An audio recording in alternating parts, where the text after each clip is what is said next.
불행하려고 사는 분은 하나도 없습니다. 자, 옆 사람하고 이렇게 고백할까요? 자, 예수 안에 행복이 있습니다.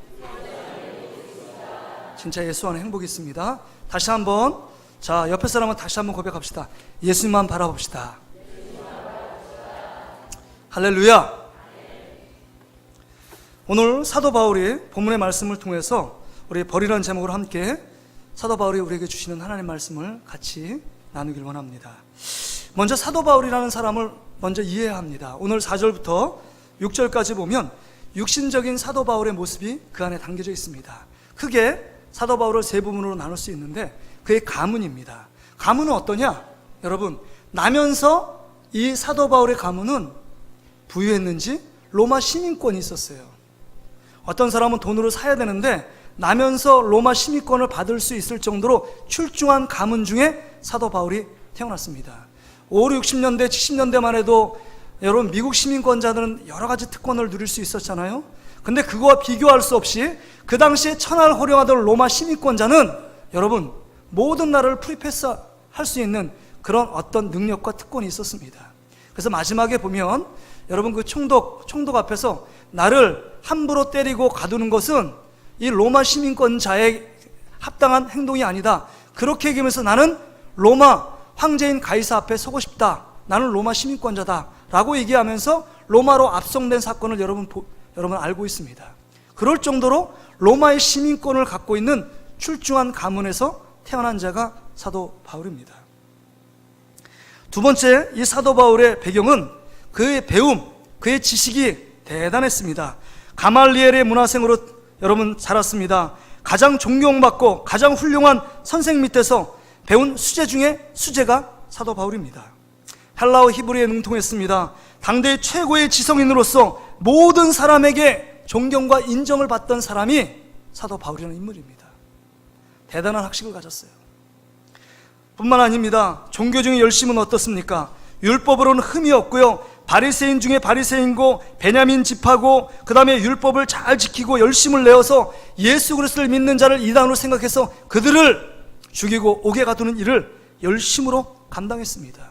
그러기에 앞에 있는 종교 기득권자들에게 인정을 받아서 신망이 두텁고 그 다음에 젊은이였지만 분명한 자리 한 자리를 차지하고 있었던 자가 여러분 사도 바울이에요.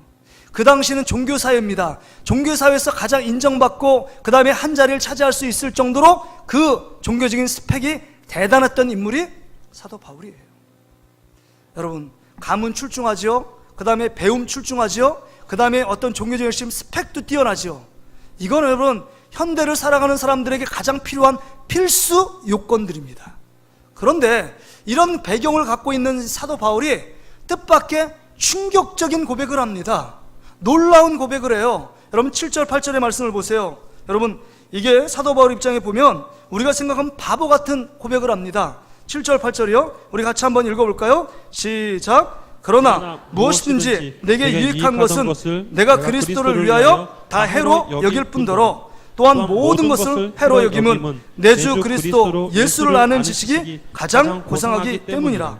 내가 그를 위하여 모든 것을 잃어버리고 배설물로 여김은 그리스도를 얻고. 그러니까 모든 것을 다 무익한 것을 다 버리겠대요. 그것을 해로 여긴대요. 그걸 가지면 내가 불행해지고 고난이 찾아오고 불편해지는 거래요.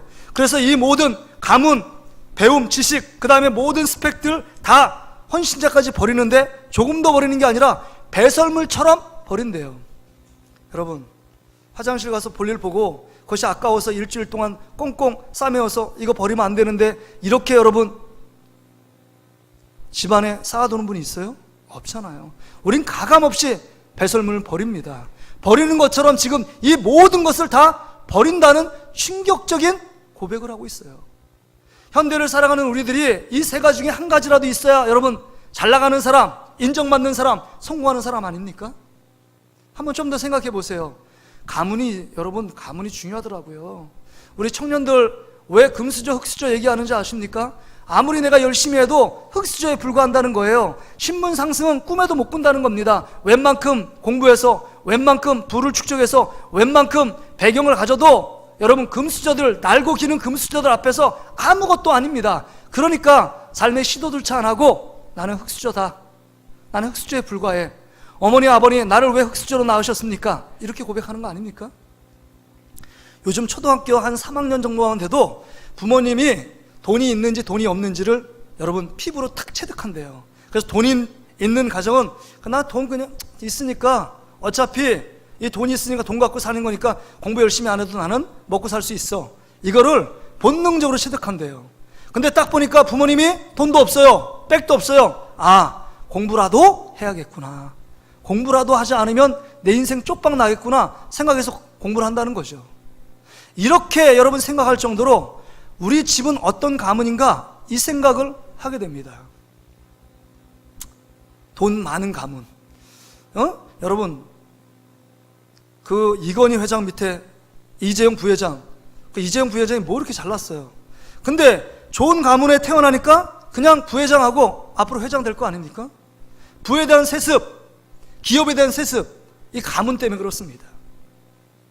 요즘 여러 가지 사회적인 문제 이슈가 되는 뭐 국정감사를 받아야 된다 하는 말이 고위공직자들이 여러분 그 자기 직장을 대물림하는 거 아니에요? 부정으로 직장에 취업시킨 문제 때문에 여러 가지 문제가 되고 있지 않아요? 사회적인 문제가. 그거 왜 그럽니까? 자기가 고위공직자가 있으니까, 그리고 힘이 있으니까 자기 자녀들 불법으로 취업시키는 겁니다. 이게 문제가 되는 거예요. 그러니까 자기가 높은 가문, 출중한 가문에 있으니까 그걸 갖고 막 끄집어 당기는 겁니다. 법도 무서워하지 않고. 제가 목회를 하니까 어느 땐 그런 생각이 들더라고요. 우리 부모님이 이제 집을 망하고 우리 아버님이 그런 얘기, 그거 빚보증 안 썼어도 지금도 또리또리 길었는데 땅이 120평에다 건평이 75평인가 80평 정도, 지하 1층 그다음 지상 3층 이렇게 있었거든요. 근데 우리 아버님이 이제 마지막 다리통 같은 눈물을 흘리면서 저한테 얘기하시더라고요. 야, 이게 너 개척 자금인데 너무 미안하다. 너에게 줄 게 아무것도 없네. 제가 기특하게 대답했잖아요. 어머니 아버니 지금까지 먹이고 입혀주셔서 감사합니다. 교회는 개척을 그 자금이 아니라 교회는 하나님이 책임져 주실 겁니다. 이렇게 얘기하시더라고요. 이렇게 얘기했습니다, 제가. 근데 지금은요, 가끔 그때 그 재산 좀 있었으면 여러 가지 내가 할 일이 참 많았을 텐데, 그렇죠? 그러니까 참 좋은 가문에서 태어나는 거 이 세상에 잘 나가는 중요한 요소 중에 하나입니다. 이거 놓는 거 쉬운 문제 아니라는 거죠. 여러분, 우리의 배움이요, 지식의 문제요, 여러분 지력이 실력 아니에요? 여러분 가문이 출중하지 않아도 내가 서울대 나오고 좋은 학력을 가지면 그래도 성공의 그 넓은 길이 보이지 않습니까? 출세의 길이 좀 많이 터져 있잖아요. 그것을 버린다는 거 쉽지 않잖아요. 실력만 되면 더 좋은 데 가고 싶지, 이름도 없는 뭐 저쪽에 지방대나 정말 가고 싶은 사람 아무도 없잖아요. 왜 그렇게 굳이 열심히 공부해서 남들보다 더 좋은 데 가기 원하는 이유가 뭡니까? 지력이 힘이기 때문에 그래요. 아무리 출신 학교를 따지지 않는다, 실력주의다 라고 말하지만 여전히 출신 성분, 어디 학교 나왔느냐, 이게 우리 줄처럼 나 있는 것 같잖아요. 그래서 앞에서 끌어주고 뒤에 밀어주는 게 자기 위에 어느 지역 사람이냐, 또 어느 학교 출신이냐, 아니면 선후배냐, 이거 얘기하는 거 아닙니까? 요새도 아직도 관행처럼 있는 거, 출신 학교, 어느 학교냐, 어느 좋은 대학을 나왔느냐, 이것이 우리 성공의 가도에 아주 중요한 요소 중에 요소입니다. 여러분 이거에 대해서 부인할 사람이 없잖아요. 또 마지막이요, 종교적 열심, 그 종교사회의 종교적 열심, 클래스가 이 사도 바울이 달랐습니다. 스펙이 다른 겁니다. 스펙. 여러분 지금 젊은이들은 스펙을 어떻게 생각하느냐, 그들의 어떤 생명줄, 목숨줄처럼 여겨요. 그러니까 스펙 한 줄을 더, 이력서에 스펙 한 줄을 쓰느냐 안 쓰느냐는 그들이 직장을 당락이 결정됩니다. 그러니까 밤잠 안 자고 더 스펙을 쌓기 위해 열심히 노력하는 거예요. 시간만 있으면 더 열심히 노력하고, 그 다음 돈만 있으면 더 많이 투자해서 더 좋은 학원에서 더 많은 스펙을 쌓기 위하여 불철주야 노력을 마다하지 않습니다. 왜요? 무한 경쟁 시대 속에서 스펙을 5개 쌓았는데 5개 쌓은 사람은 너무 많은 거예요. 그러니까 어떤 사람은 스펙 10개를 쌓는 겁니다. 5개 쌓는 사람들은 보지도 않습니다. 그냥 종이 던져버려요. 이거 뭐 5개? 안 되죠. 영어, 뭐 학교, 대학교, 어떤 사람 박사, 유학, 보이지도 않는 거예요. 그 사람에 비하면 내 스펙이 낮으면 보이지도 않습니다. 던지는 거예요. 왜요? 서류가 너무 쌓여 있는데요. 이걸 버리는 거 쉽지 않잖아요. 제가 부끄러운 고백을 좀 할까요? 제가 이제 총신대학교 나오고 그냥 부목사 이렇게 생활을 하는데 어떤 동생 목사가 형 어디까지 공부했어? 뭐 총신대학원 공부했으면 됐지 뭘 또 공부하니? 형 무슨 소리야. 지금 시대가 어느 시대인데 형 담임 목사 할 거야 안 할 거야? 담임 목사는 해야지. 선교사는 안 갈 거니까 담임 목사의 부르심이 있는데 난 담임 목사 해야지. 그럼 그거 갖고 형 그 학벌 갖고 아무것도 못해. 그럼 어떻게 되는데? 형 THM 다시금 석사과정 2년 또 일반 대학교 들어가고 박사과정 다 공부해야 돼. 야, 그 스펙 쌓기 위해서 공부하니? 그게 뭐야? 그렇게 말하면서 제가 공부했다는 거 아니에요. 어느 날 공부하면서 어떤 느낌이 드는지 아세요? 진짜 이 공부하면서 진짜 예수 그리스도를 더 알기 위해 내가 공부하는 건가? 아니면 스펙 한 줄, 대학원, 박사과정 이거 한 줄 쓰기 위해서 하고 있는가? 내 자신이 혼동될 때가 있어요. 어떤 목적으로 내가 공부하고 있는가? 그겁니다. 그런데 막 당기는 게 있어요. 이거 안 싸면 어느 교회가 나를 알아줄까? 이력서도 보지 않을 텐데. 그런 거 아니겠습니까? 혹시 우리 장로님들, 제가 만약에 스펙이 없었으면 이거 여러분 면접이나 볼 수 있었을까요? 선이나 볼 수 있는 설교를 할 수 있는 기회를 주셨을까요? 그런 생각을 하게 돼요. 지금 스펙은요, 젊은이들이 이 정말 정글과 밀림 같은 이 무한 경제 속에서 양육강식이 지배하는 시대 속에서 생명줄과 같아요. 근데 그것을 그냥 초계처럼 배설물처럼 버리다니요, 이건 말도 안 되는 소리입니다. 이게 무슨 배설물이요? 이거 셋 중에 하나라도 붙잡으면 여러분 성공의 가도의 길을 달릴 수 있는 그 끈이 되는데요. 여러분, 이게 말씀이 그냥 읽으니까 쉬운 말씀 같지만 쉬운 말씀이 아니에요. 여러분이 지금 취업 앞에 놓고 취업 3수, 4수, 5수 한번 해보세요. 얼마나 간절한지. 이 가문, 그 다음에 배움 학력, 그 다음에 스펙, 이게 없으면요 세상은 누구도 알아주지 않고 거들떠보지도 않습니다. 이런데 지금 사도 바울은 세상 사람들이 생명줄, 목숨줄 같이 여기는 이 모든 것들을 배설물처럼 버린다고 한 이유가 무엇이냐 하는 것입니다. 이 이유가 중요해요. 왜 버렸을까요? 예수님이 버렸기 때문에 그도 버린다고 말하는 겁니다. 예수님이 높고 높은 하나님 나라의 왕자의 자리를 다 버리고 이 땅 가운데 인간의 한계를 잊고 오셨을 뿐만 아니라 십자가에서 죄인 취급받아서 십자가에서 죽음의 길, 만왕의 왕 만주의 주로 이 땅에 오셨지만 알아주는 사람 한 명도 없지만 그 십자가의 길을 걸어가시며 그 모든 자리, 영광의 자리, 그 정말 하나님 나라의 왕자의 자리를 다 뒤로 하고 버리고 그 길을 가셨어요. 그 길을 가셨습니다.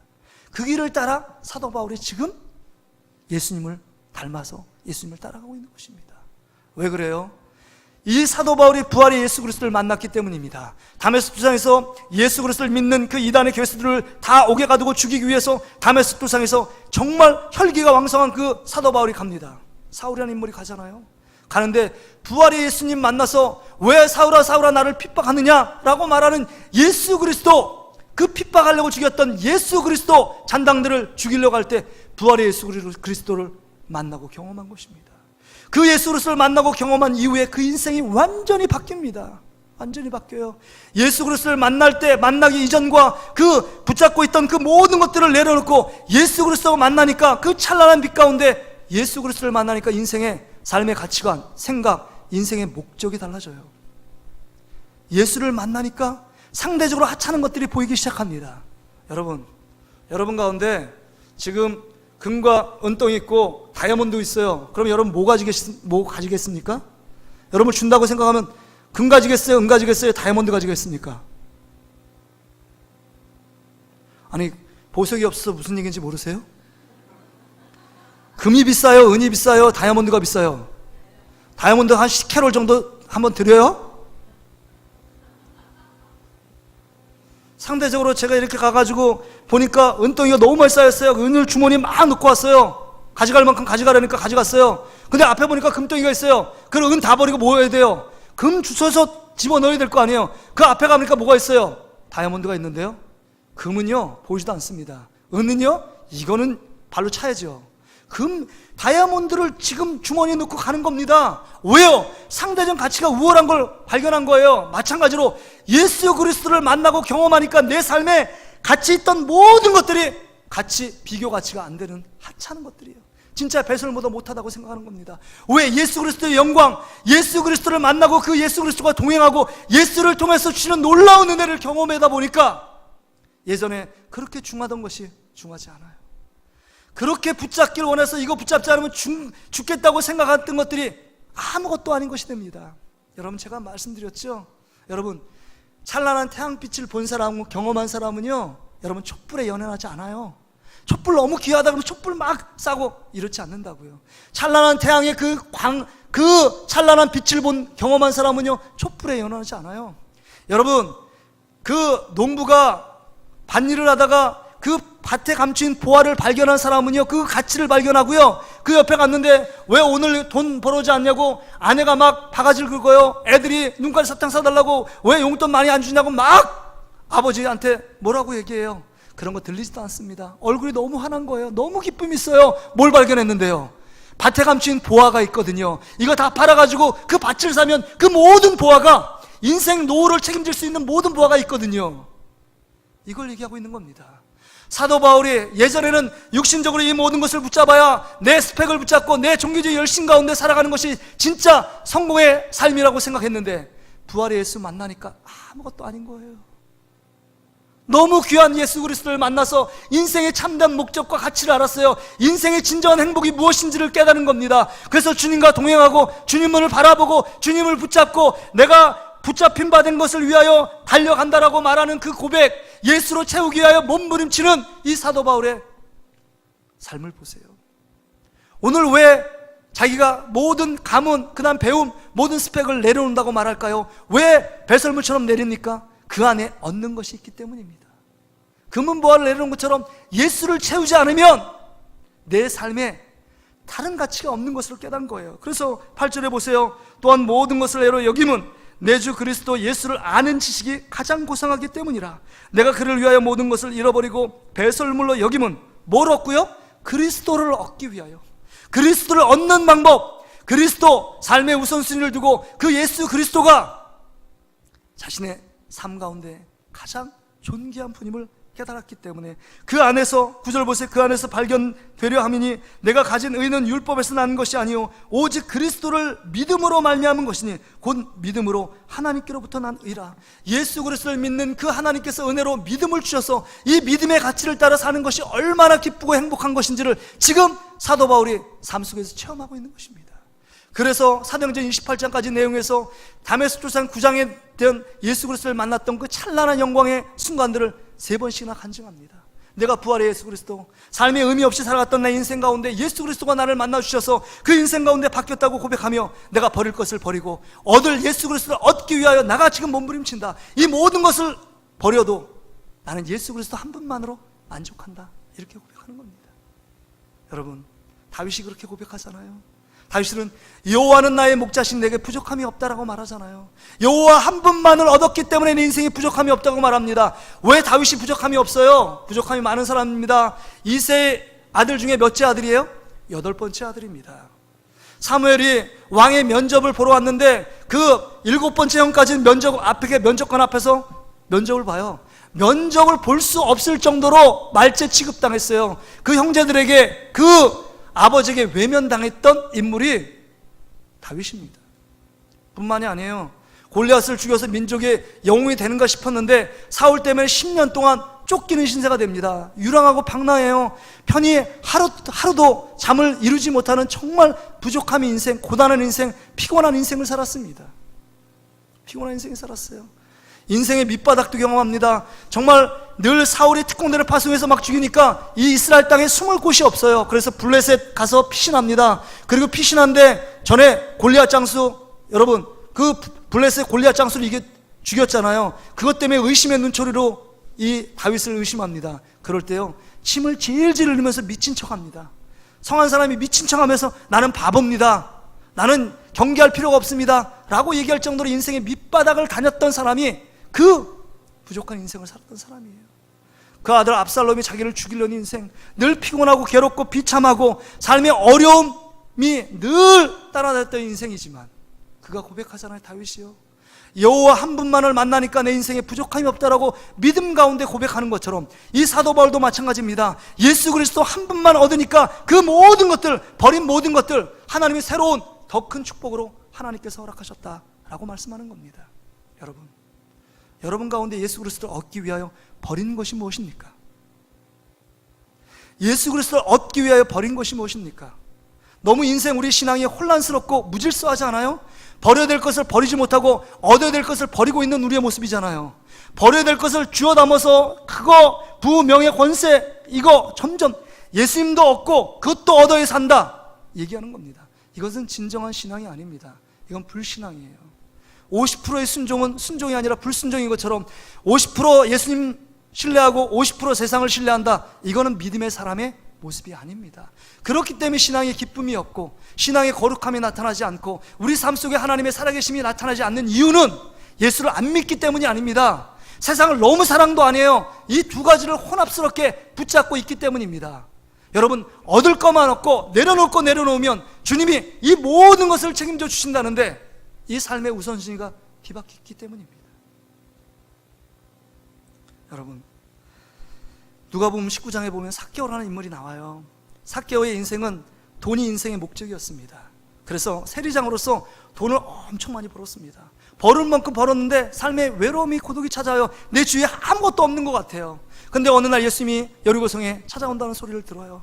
그 뽕나무 위에 올라갑니다. 모든 거 다 저 뒤로 하고 뽕나무 위에 올라가서 예수 그리스도를 만나요. 근데 마침 여리고성에 삭개오를 만나러 예수님이 오신 거예요. 수많은 사람들이 따랐지만 그 가운데 고통하며 괴로워하는 삭개오를 알고 계셨습니다.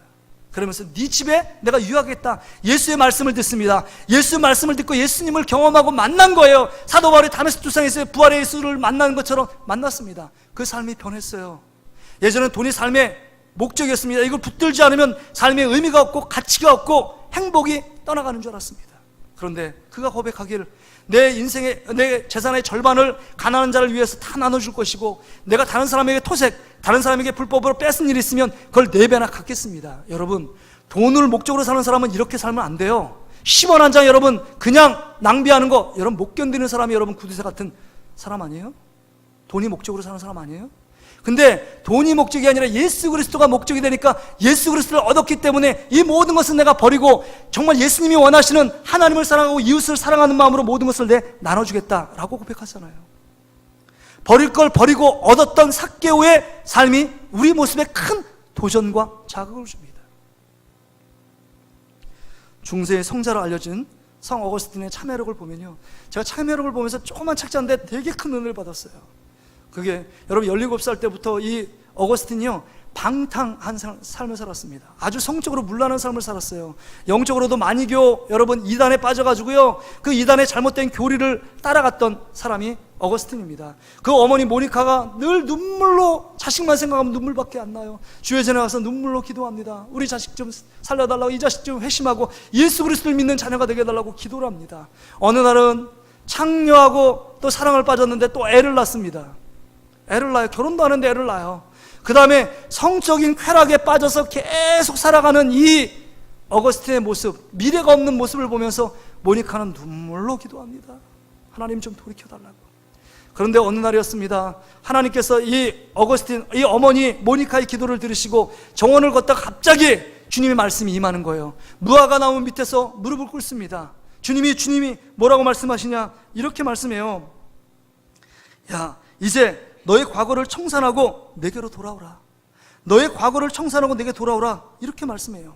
그 다음에 라틴어로 이렇게 얘기합니다. 톨레레게 유튜버식 반복하면서 이 말씀을 들고 읽어라 라는 거예요. 어떤 말씀이냐, 로마서 13장 13절 14절 말씀을 주시는 거예요. 하나님이 강력하게 이 말씀, 로마서 13장 14절, 너에게 내가 주는 너의 말씀이다, 너에게 주는 말씀이다, 이 말씀을 붙들고 살아라 라고 얘기합니다. 우리 같이 화면을 보고 같이 한번 읽어볼까요? 시작. 낮에와 같이 단정히 행하고 방탕하거나 술 취하지 말며 음란하거나 호색하지 말며 다투거나 시기하지 말고 오직 주 예수 그리스도로 옷 입고 정욕을 위하여 육신의 일을 도모하지 말라. 이 말씀을 통해서 예수 그리스도를 팍 다가온 겁니다. 다가와요. 삶을 다 달라집니다. 방탕한 삶, 그 다음에 성적인 물러나는 모든 것들을 다 버리고 예수 그리스도를 채워갑니다. 그래서 아프리카 가서 그 예수의 말씀을, 신학을 집대성하고 기독교 초기 역사에 바른 신학을 정립한 성 어거스틴으로 거듭나게 됩니다. 늘 주님과 동행하는 삶, 예수로 채워져 날마다 주님을 높이는 그런 삶을 살다가 그때 이 참회록을 보니까 이런 말이 나와요. 어느 날 갑자기 나에게 하나님 말씀이 또 임합니다. 뭐라고 했냐면 이렇게 얘기합니다. 내 아들아, 내가 너에게 무엇을 하여 주길 원하느냐? 하나님이 그렇게 묻습니다. 내 아들아, 내가 너에게 무엇을 하여 주길 원하느냐? 성 어거스틴이 대답을 합니다. 주님, 저는 아무것도 원하지 않습니다. 주님 한 분만으로 족합니다. 주님 한 분만으로 족합니다. 성 어거스틴의 고백이에요. 주님 한 분만으로 족하대요. 세상의 쾌락, 세상의 자기의 만족, 그 다음에 세상의 잘못된 그 이단 사슬, 그것이 전에는 그 행복이라고 느꼈는데 그 모든 것을 버리고 예수 그리스도를 채워질 때 예수만으로 느끼는 그 만족이 세상의 어떤 것과 비교할 수 없기 때문에 사도 바울처럼 배설물로 여기고 주님만으로, 한 분만으로 만족합니다. 내가 주님만으로 채워지면 이 모든 것, 주님이 새롭게 채우실 그 주님을 나는 알고 있습니다. 여러분, 주님 한 분만으로 만족하십니까? 만족하지 않기 때문에 예수도 붙잡고 버려야 될 것도 붙잡으면서 혼합되어 뒤죽박죽, 내가 어디에 있는지, 내가 예수 안에 있는지 세상 안에 있는지조차 모르는 혼란한 삶을 살아가고 있는 우리의 모습들은 아닙니까? 여러분, 우리 한국 교회를 뒤집었던 1885년에 언더우드 아펜젤러 그 선교사님들은요 30대, 40대, 50대가 아닙니다. 20대 초반 중반이에요. 그 젊음을요 이 황량한 어둠 가운데, 정말 사단의 지배 가운데 있는 조선 땅에 그리스도의 생명의 복음들을 전하기 위해서 젊음을 초계처럼 버리잖아요. 생명을 버립니다. 자신의 생명뿐만 아니라 자기의 자녀 생명, 그 다음에 손주의 생명, 증손주의 생명까지도 이 땅에 바쳐가지고 복음을 전하기 위하여 몸부림쳤던 그들의 희생, 그들의 포기가 있었어요. 양화진을 가보세요. 언더우드에 4대째 거기 무덤이 있습니다. 그 좋은 땅, 미국 땅, 그게 아니라 이 땅에서 묻는 것이 그들의 기쁨이었습니다. 이 땅을 위하여 자기의 생명을 바치고 버리는 것이 그들의 사명으로 생각했습니다.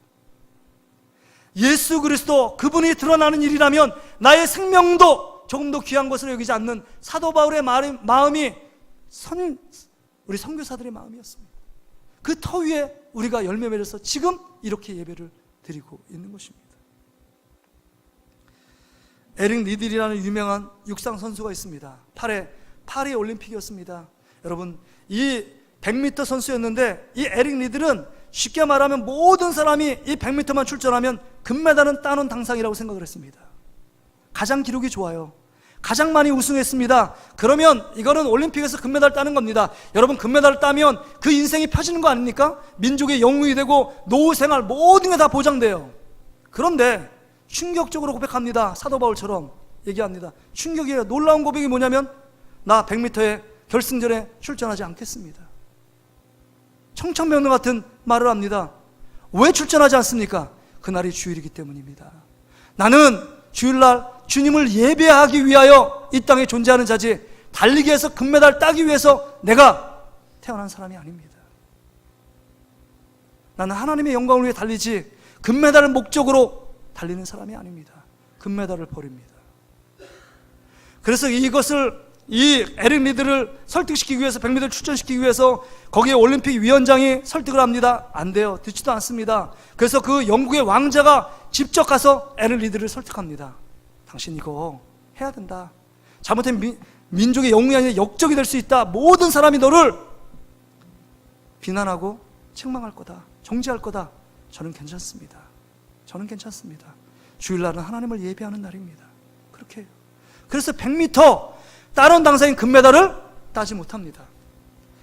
영웅이 될 사람이 역적으로 몰립니다. 그런데 400m 경기를 합니다. 400m는 주종목이 아니에요. 그래서 모든 영국 기자들이 막 비아냥거립니다. 400m 출전하냐? 내가 300m 가가지고 숨이 차서 포기할 거다. 바보 같은 에릭 리들 막 이렇게 비아냥거리며 기사를 썼습니다. 근데 웬걸이요?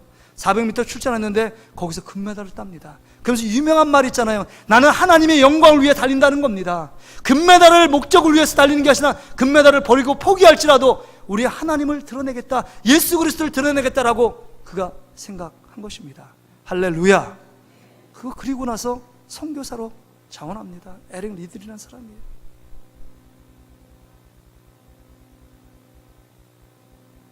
여러분, 앞에서 열거했던 성 어거스틴이나 사도 바울이나 아니면 삭개오나 아니면 에릭 리든이나 왜 그들은 진짜 포기할 걸 포기하고 정말 버릴 걸 버리하고 얻은 예수 그리스도를 통하여 정말 삶의 모든 것을 바꿔놓았는데, 우리는 예수 그리스도를 믿는다고 말하는데 여전히 바뀐 것이 하나도 없는 것처럼 보이는 이유는 뭘까요?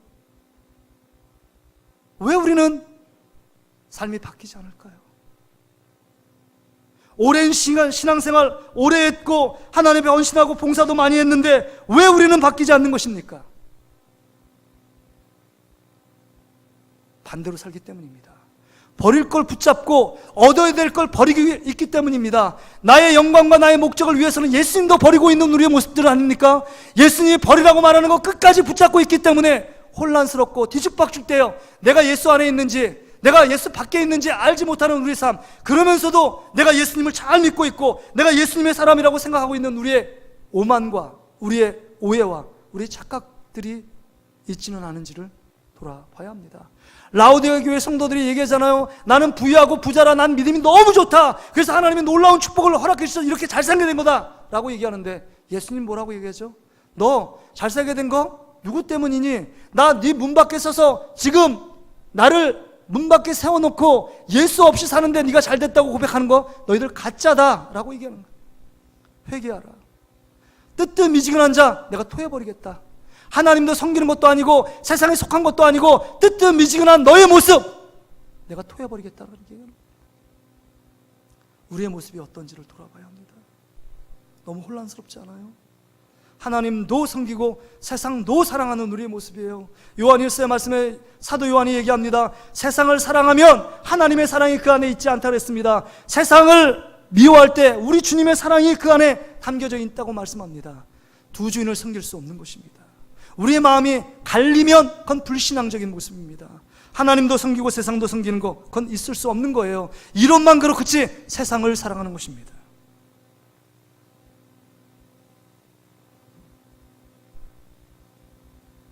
우리 안에 누가복음 15장의 탕자의 비유를 통해서 정말 내 안에 예수 그리스도 안에 있는가, 하나님 아버지를 진짜 믿고 있는가 하는 겁니다. 예수 그리스도를, 하나님을 그 잃어버린 둘째 모습이요, 삶의 밑바닥에 갑니다. 삶이 불편해요. 고통이 찾아옵니다. 근데 첫째 아들을 보세요. 첫째 아들, 그 아버지의 기쁨을 누리질 못합니다. 아버지를 잃어버린 자예요. 불평이 찾아옵니다. 원망이 찾아옵니다. 나를 왜 알아주지 않느냐고 생각합니다. 둘 다 특징은 뭐냐면 예수 그리스도 하나님 아버지 안에 있을 때 기쁨을 알지 못해요. 예수를 얻을 때 기쁨을 알지 못하니까 내 밖에서 세상적인 만족과 기쁨, 내 의, 이것으로 내 행복을 채워가려고 몸부림치는 사람들이에요. 그런데 탕자는 회개하고 돌아와서 정말 아버지의 그 기쁨 가운데 눈물로 통회하며 자박합니다. 아, 아버지 안에 있는 것이, 아버지를 얻는 것이 내 모든 것을 얻는 것이구나, 그걸 깨닫습니다. 예수 그리스도를 얻는 자가 모든 것을 얻는 자임을 믿습니다. 한번 따라합시다. 예수를 얻는 자가 모든 것을 얻는 자입니다. 그 예수를 잃어버리면 여러분 인생 가운데 모든 것을 잃어버린 거예요. 예수가 없는데 모든 것을 가졌다, 이처럼 불쌍한 자가 없어요. 예수를 잃어버리지 않기를 바랍니다. 오늘도 예수를 얻기 위해 내가 버릴 것이 무엇인지를 여러분 정말로 영적인 민감함으로 바라봐야 합니다. 정말 신앙의 걸림돌을 제거해야 합니다. 알량한 자존심을 제거해야 돼요. 정말 여태까지 믿었던 어떤 선입관과 편견을 내려놓아야 합니다. 그럴 때 온전히 내 안에 예수님이 힘있게 역사할 수 있는 것입니다. 내 안에 있는 자기 십자가를 져야 돼요. 내 자아를 꽁꽁 붙잡아서 예수님 말씀하시는데 그 말씀도 들리지 않게 내가 했어. 내가 한 게 뭐가 있습니까? 주님이 하셨죠.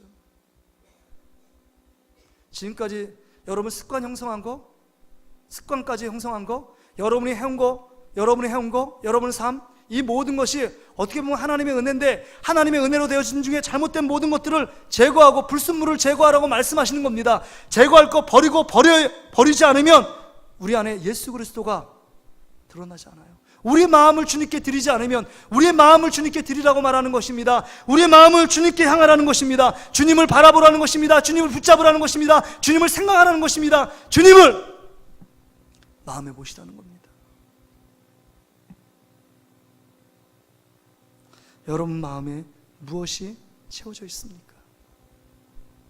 우리나라가 신문에 보니까 분노공화국이더만요. 분노공화국. 1년에 분노 때문에 일어나는 살인사건이 400건이 된대요. 400건. 여러분 조심하셔야 돼요. 여러분만 건강하게 잘 살고 뭐 운전 잘한다고 해서 한 게 아니라 옆에 사람이 분노해가지고 전혀 연고 없이 나 잘못도 없는데 그냥 와서 해코지 할 수 있어요. 요즘 보세요. PC방 사건, 강서구 PC방 사건, 강서구에 또 주차장에 전 남편이 아내를 끔찍하게 살해하는 사건 뿐만 아닙니다. 부산에 정말 자기 애인 헤어진 것 때문에 앙심을 부어서 남자가 일가족 4명을 죽이잖아요. 죽이는 것도 가방에 57가지의 그 가지고 정말 잔인하게 죽이려고 마음 품고 죽이는, 이런 분노가 그 마음에 그냥 사로잡습니다. 여러분, 예수로 채워지지 않으면 여러분 안에 분노가 채워져 있고 불평이 채워져 있고 짜증이 채워져 있고 혈기가 채워질 수밖에 없습니다. 여러분, 예수를 얻어야 합니다. 오늘 사도 바울이 얘기합니다. 인생의 목적을 향하여 표대 되신 예수 그리스도를 향하여 예수께 잡힌 바 되고 또 온전히 더 잡힌 바 되기 위하여 예수를 바라보았던 것처럼 우리 인생 가운데 예수 그리스도를 바라봐야 합니다. 말씀을 정리합니다. 여러분, 누가복음 19장에 아까 얘기했던 삭개오라는 사람이 있습니다. 마태복음 19장에 누가 있는지 아십니까? 부자 간원이 있어요. 둘 다 예수 그리스도를 만났습니다. 예수 그리스도의 말씀을 동일하게 들었습니다. 이 부자 이 삭개오는 부유해서 돈을 목적으로 살았는데 이제 예수 그리스도를 만나고 삶이 바뀌었습니다. 그거 버릴 거 버리고 예수를 얻었습니다. 근데 이 부자 간원은 똑같이 예수의 말씀을 듣고 모든 물질을 팔아서 가난한 자에게 다 나눠주고 나를 쫓으라 말했을 때 그 말에 순종했다면 13명이 제자가 되는, 사도가 되는 놀라운 축복을 받았을 겁니다. 그럼에도 불구하고 물질이 많은 거로 물질 때문에 얼굴빛에 근심을 띠고 자기 자리에 돌아갔다 그랬습니다. 여러분, 지금 말씀을 듣고 여러분 결단해야 합니다. 진짜 예수 그리스도를 만나고 예수 그리스도를 얻기를 원하는가? 아니면 여전히 예수도 얻고 세상을 얻기 위하여 몸부림치는 우리의 모습들인가? 여러분, 주님이 강력하게 여러분 저를 통하여 말씀하십니다. 여러분, 버릴 걸 버려야 합니다. 얻을 것 얻어야 돼요. 예수로 채워지면 모든 것을 채워주십니다. 할렐루야. 여러분, 사도 바울이 가문을 버리고 그 다음에 지력을 버리고 그 다음에 또 스펙을 버렸습니다. 그런데 여러분 보세요. 가문이 로마 시민권은 버렸는지 모르지만 하늘의 시민권으로 채워준 줄 믿습니다. 여러분, 그 지식이요 다 버렸지만 여러분 13권 14권 신약을 집대성하는, 예수님의 신약을 집대성한 놀라운 사도 바울의 역사를 여러분 우리는 성경을 통해서 만나고 있습니다. 그 지식 때문에, 그 지력 때문에 다시금 하나님 앞에 쓰임받는 귀한 종으로 세워지잖아요. 스펙이요? 스펙, 이제는 그 스펙이 아니라 믿음의 스펙을 쌓고 있는 놀라운 역사, 세계 1대 2대 3대 선교 여행을 통해서 하나님의 역사를 이루고 수많은 사람들에게 복음을 전하는 놀라운 역사, 믿음의 스펙, 영적인 스펙을 쌓아가잖아요. 여러분, 버릴 거 버리면 여러분이 상상하지 못한 하나님의 놀라운 역사를 채워주실 줄 믿습니다. 우리 마가복음 10장 말씀을 읽고 마치겠습니다. 마가복음 10장 29절 30절 말씀 같이 한번 읽어볼게요. 시작. 예수께서 이르시되 내가 진실로 너희에게 이르노니 나의 복음을 위하여 집이나 형제나 자매나 어머니나 아버지나 자식이나 전토를 벌인 자는 현세에 있어 집과 형제와 자매와 어머니와 자식과 전토를 100배나 받되 박해를 겸하여 받고 내세의 영생을 받지 못할 자가 없느니라. 하나님이 이런 축복을 주십니다. 버리면 100배를 얻게 하세요. 거룩한 삶으로 여러분을 살게 하십니다. 박해라는 것은 거룩한 삶을 살수록 여러분 연단을 주신다는 거예요. 이건 연단은 징계가 아닙니다. 하나님의 축복이에요. 여러분, 버릴 걸 버리고 사는 여러분 되시기를 주의 이름으로 축복합니다. 우리 이 찬양 같이 한번 할까요? 94장 찬양.